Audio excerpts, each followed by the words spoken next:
well, I brought my cards up just in case I have to break. I'm really hoping I'm not.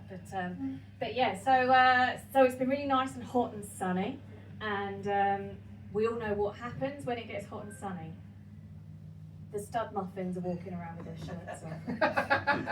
7 in the morning, you're like, dear God, I have never seen so much puny pigeon-chested nonsense going on, you know.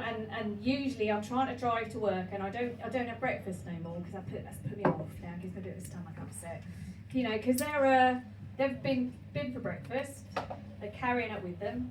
It's called special brew. You know, breakfast of champions. Or was it beater of wise? I think they used to call special brew. Oh my God. But yeah, and so, you know, they meet up with their mates.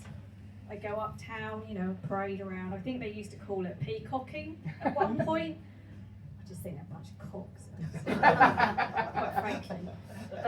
But yeah, and you know, but they're really impressed by their physique, which is bizarre because they've obviously skipped leg day and arm day, but not sign-on day because they ain't going to work. They're just special brew. But for me, I'm always trying to lose weight, always, and it really, really infuriates me because I know I can do it. I just love my food so much, and I recently had a knee operation, and so because they've been saying you must lose weight if you're having this knee operation for good, you know, good recovery. So I told them that I'd lost 5 kilograms. Liar. So 10 weeks later, I go back for a checkup, and they make me actually get on the scales, which is rude, quite frankly, rude. And I put on 10 kilograms. Oh shit!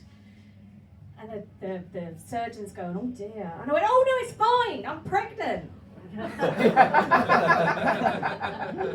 He went, oh congratulations, well done. You know, you must be really pleased.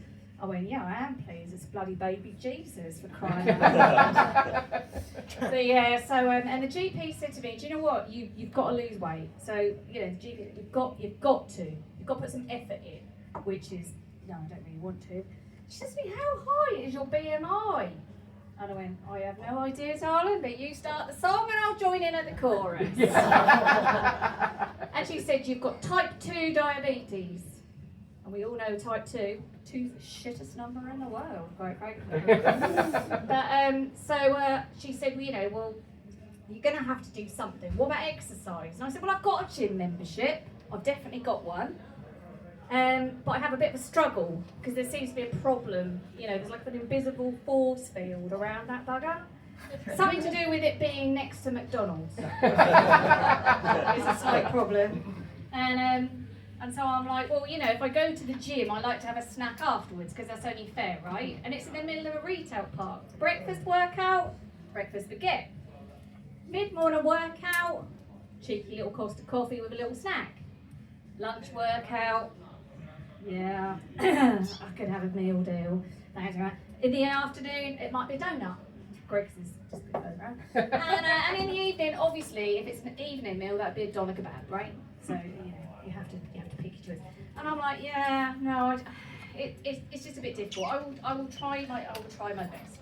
But with food, I really love flavour. I love the flavour of food. If I could find a way of doing that, just having that flavour. But since the court order, I'm not allowed to go and lick it in Tesco's. So I'm like, oh dear. But you know, I actually think the fast food industry could help us out losing weight because you know there is good flavour because of the bloody fat in it.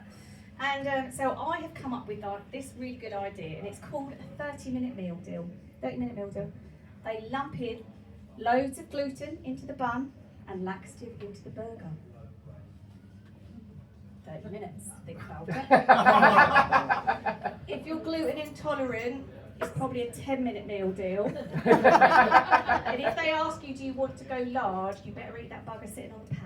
But you know, I wouldn't have touched the size. But I don't want to be sexist about, you know those pigeons I was talking about, the peacocks and this stuff.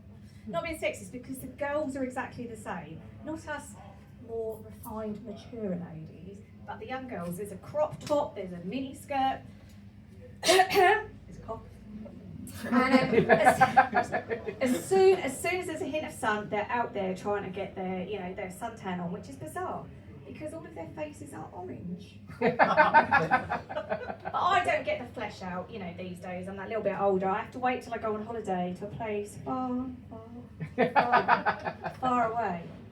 And then I try and go to the all-inclusive buffet for breakfast, and then I come and find the fattest person in that holiday resort.